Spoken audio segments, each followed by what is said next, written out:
సమర్పణ బట్టి, ఆయనకున్నటువంటి దేవుని యందున్న వివేకాన్ని బట్టి. ఎందుకంటే దేవుణ్ణి ఆయన ప్రేమించాడు అని మనం చదువుకుంటున్నాం. 3వ వచనం అంటే ఒకసారి 3వ అధ్యాయం 3వ వచనంలో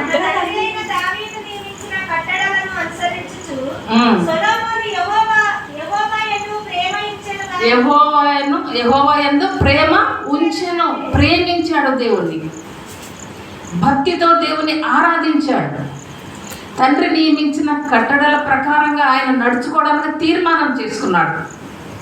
తన ప్రవర్తనను సరైనదిగా మొదలుపెట్టాడు. ఆయన ఆరంభం అనేది చాలా బాగుంది సొలొమోన్ది. సరే, చివరికి వృద్ధాప్యంలో మనకు అవసరం లేదు. ఇప్పుడు బాలుడైనటువంటి వాడిని గురించి, యవ్వనస్తుడైనటువంటి సొలొమోన్ని ఇక్కడ మనం జ్ఞాపకం చేసుకుంటున్నాం. కనుక అతడు దేవుని ప్రేమించెను, దేవుని యందు యెహోవా యందు తనను అభిషేకించినటువంటి తన దేవుని యందు తనకు రాజ్యం ఇచ్చినటువంటి తన ప్రజలను ఇశ్రాయేలును ఏలడానికి, వారికి తనిఖీ చేయడానికి అన్నాడు.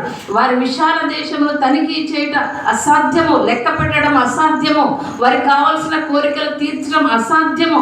కనుక నాకు జ్ఞానము కావాలి, నాకు వివేచన కావాలి, నాకు కార్యములు జరుపుటకు నాకు బుద్ధి సరిపోదు. తను తాను ఏ విధంగా తగ్గించుకుంటున్నాడు, తన లోపాలు ఏమిటో, తనకు అవసరం ఏమిటో అవి చెప్తున్నాడు. సింహాసనం కావాలి, ఐశ్వర్యం కావాలి, మంచి పేరు కావాలని అడగలేదు ఆయన. అదే దేవుడు మెచ్చుకున్నాడు. ఆయన ప్రార్థన ఆయనకు ఇష్టంగా ఉన్నది అని దేవుడు ఇక్కడ మనం చదువుకుంటున్నాం. చదువుదాం 10వ వచనం. సొలొమోను చేసిన ఈ మనవి ప్రభువునకు ఏమైందండి? అనుకూలమాయను. దేవునికి అనుకూలమైనటువంటి విధంగా, దేవుని యొక్క హృదయానుసారుడు. ఒకవేళ తన తండ్రిని బట్టి మనం గమనిస్తే దావీదు దేవునికి హృదయానుసారుడే. ఇక్కడ సొలొమోను కూడా దైవ హృదయాన్ని ఎరిగిన వాడై, దేవుని ప్రేమించిన వాడై, యెహోవా యందు భయభక్తులు కలిగిన వాడై, అతడు దేవునికి తనకు కావలసినటువంటి వివేకాన్ని, ఈ రాజ్యాన్ని, నీ ప్రజలను నీ తట్టు నేను తిప్పడానికి, వారిని భక్తిగల మార్గంలో నేను నడిపించడానికి నాకు కావలసిన బుద్ధి, వివేక, జ్ఞానము నాకు దయచేయమని ఆయన ప్రార్థన చేసినందువల్ల దేవుడు ఆయనకు వాటితో పాటుగా ఇవన్నీ ఇస్తున్నాను, వాటితో పాటుగా ఐశ్వర్యాన్ని కూడా ఇస్తున్నాను, ఘనతనిస్తున్నాను. దేవుడు తాను పోల్చుకున్నాడు. మత్తయి మన సువార్తల భాగంలో చూస్తే సొలొమోను కంటే గొప్పవాడను అంటే సొలొమోను గొప్పవాడని అర్థం అక్కడ. కాబట్టి దేవుని ఎందుకు ప్రియులారా, ఆ గొప్పతనం ఎక్కడి నుండి వస్తుంది? యెహోవా యందలి భయభక్తులు కలిగి ఉండటే జ్ఞానమునకు మూలము అని ఇక్కడ మనం చదువుకుంటున్నాం.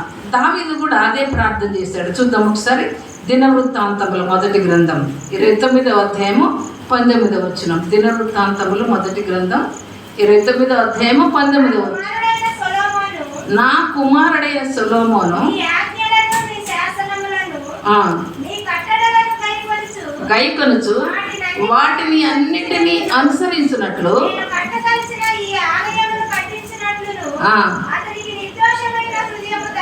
హల్లెలూయా. అతనికి ఎలాంటి హృదయం? నిర్దోషమైన హృదయం. తన తండ్రి యొక్క ప్రార్థన అది.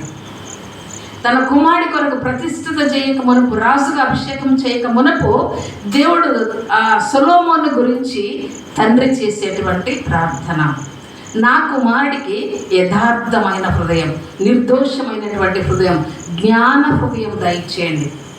ఆ తండ్రి యొక్క ప్రార్థన వలన కుమారుడు కూడా అదే జ్ఞానంలోనికి నడిపించబడ్డట్టుగా మనం ఇక్కడ గమనిస్తున్నాం. అదే ఈ సొలొమోను రాసినటువంటి జ్ఞానయుక్తమైనటువంటి పుస్తకాలు 3 కనబడతాయి. లేక జ్ఞానాన్ని గురించి దైవ గ్రంథంలో మనకు ప్రకటించేటువంటి లేక తెలిపేటువంటి గ్రంథాలు 3. ఒకటి సామెతల గ్రంథం, రెండవది ప్రసంగి గ్రంథం, మూడవది యోబు గ్రంథం. యోబు గ్రంథంలో దైవ జ్ఞానం మనకు కనిపిస్తుంది.